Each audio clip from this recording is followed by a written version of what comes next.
think what's going on in my life. With everything that's been going on, it's been really hard to get time to really free myself up for sitting around yapping on the mic. And in this time, I wasn't sure if that was the appropriate thing for me to do.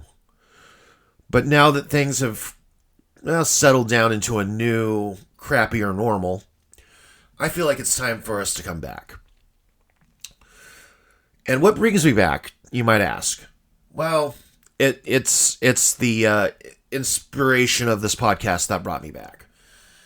I'm going to make it no secret. My guy, the guy that I look up to, is a little guy named Mark Maron. And he recently just talked on the penultimate episode of his podcast about what drove him to do the podcast. And he came around some very interesting things. And one of the things that I wanted to talk about is the idea of desperation. What do we do in that position when we are more or less backed into a corner? Because back in March, I lost my job.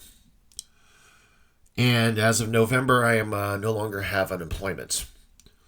So to say that I am in a desperate position is kind of an understatement. Not that I mind being this open about it, but I'm going to be real honest. The things that ultimately bring me to this microphone is not gain.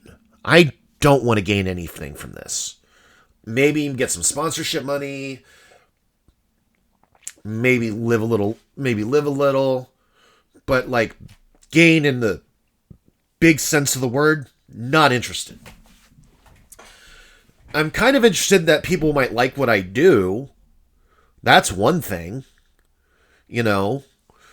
but when we start talking about what do we really want from these things that we do in this world?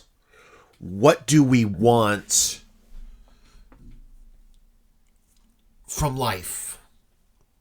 That's when I have to look at it. That's when I have to look at it and go, maybe, just maybe, it's the work. Whatever work is out there, whatever work is calling to us, that work's important.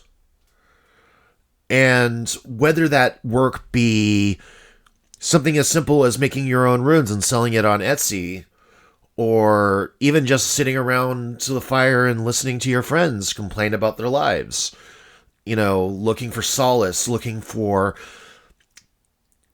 just a moment where you're not alone in your own feelings. I think that, more than anything, really brings something that I can't describe or explain. What I will say, though, be perfectly honest, is that I started this podcast not out of desperation, but out of curiosity.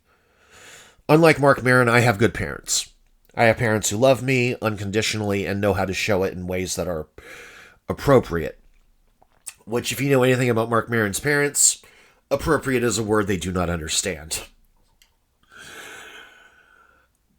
And I got to think, if curiosity is what's driving this, then let's stay curious. Let's be curious about each other's UPG. What is everyone's experiences with these gods and spirits? What's practice look like in this day and age? How do we know what we're doing is right? Because I don't know if what I'm doing is right. My little altar could be a disgrace to Freya for all I know. She may not like the honey I got her. She may not like the little glass beads and amber trinkets and even random Gundam that I put up there. But it's really in that exploration that I do want to talk. I do want to talk a lot about what do we bring to this thing we call heathenry? What is it? Because I've made the accusation to certain parts of the internet, namely the Hold, that it feels more or less like a, I don't know, fandom for the gods. Which, if these are supposed to be gods and spirits and things that surround us, shouldn't we be in a little bit more better, more or less, relation than how I relate to the Philadelphia Eagles or New York Jets or Las Vegas Aces? I mean, who's checking our work? Let me put it that way. Who's checking our work? Who's checking your work? When you do praxis, when you do ritual, does it matter if you're doing it the same way they did it back in the ancient days, or does it matter that you do it? Does it matter that you do it no matter how silly you look, seem, or feel? And I think that's what counts. And I think talking about our practice, talking about it, engaging with it, letting it be known, letting a little part of our hearts go out to the world, I think that's important. I think that by talking about these things that we do, these feelings that we have, the things we are driven to, matters. 100%. And, really, if I had to guess what is more important, it is more important that we do than we do correctly. Because again, it wasn't so important, praxis wasn't so important that we wrote it down. If I had to guess, and I have to guess because we didn't write it down, it's because everyone did it their own way. Every village had their own way of doing things. Every Gothi had their way of doing things. Every Volva, every Vitki, every rune writer, everyone had their own style. And I think that what's amazing about our day and age, about this digital connected age that we live in, is that our styles don't have to be disconnected anymore. I don't want to say that there is a correct way to do heathenry other than to say that to do it, and I will reiterate that as many times as necessary. But what I think matters is those feelings of drive, the sense of urgency, that whatever it is that's in our heart needs to get out. If nothing more than to let our hearts know that our hearts aren't alone, even for just a moment. So those moments we are alone, we can reflect and say, hey, no, we are not alone in this. We are not alone in this. There are, I would say, conservatively, 500,000 Norse pagans in the country. In the wider-speaking Anglo world, probably closer to 1 million. And if you include the non-English-speaking world, probably closer to 2 million. And by non-English-speaking, I don't mean like the Norwegians and Swedish and Danes who happen to speak English. Those are the non-English-speaking. Those are non-primarily English-speaking audience. If there are 2 million of us worldwide, and we can talk, and we can have these conversations, why aren't we having these conversations? Well, I think those conversations are being had, we're just not capturing them. And the great thing about podcasting is that we can capture lightning in a bottle. Not only can we capture lightning in a bottle, but it is trivial to send out copies of that lightning in a bottle.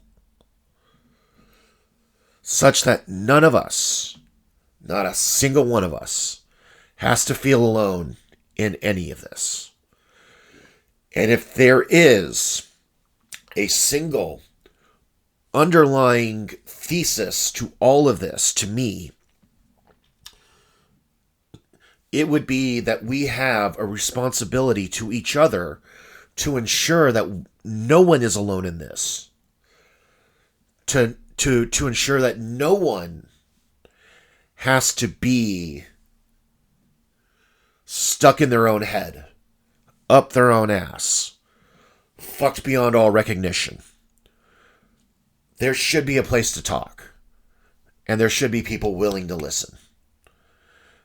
And I think that in those moments when we are talking about listening, one of the things that we've lost, especially in this digital age, is the hearth fire. Is all of us getting around and telling the stories of our lives. What did we do that day? What did we do that week? Who did we see? What did we do? What was the jokes? What was the tragedy?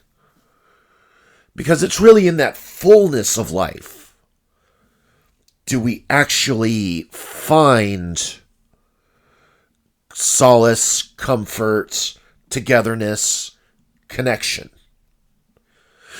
And in his penultimate episode, Mark Maron talked a lot about connection, about how that drove a lot of his thinking, about how that drove a lot of his a lot of what he does. And for me, I really do want to go ahead and bring that connection out.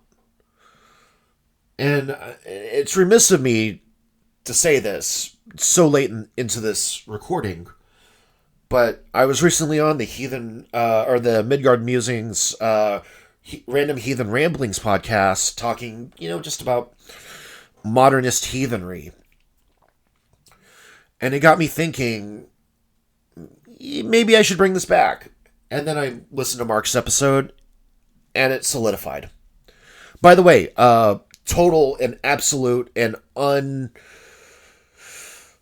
unrestrained props to the Random Heathen Ramblings podcast. It is an excellent podcast. Go listen to it, especially my episode.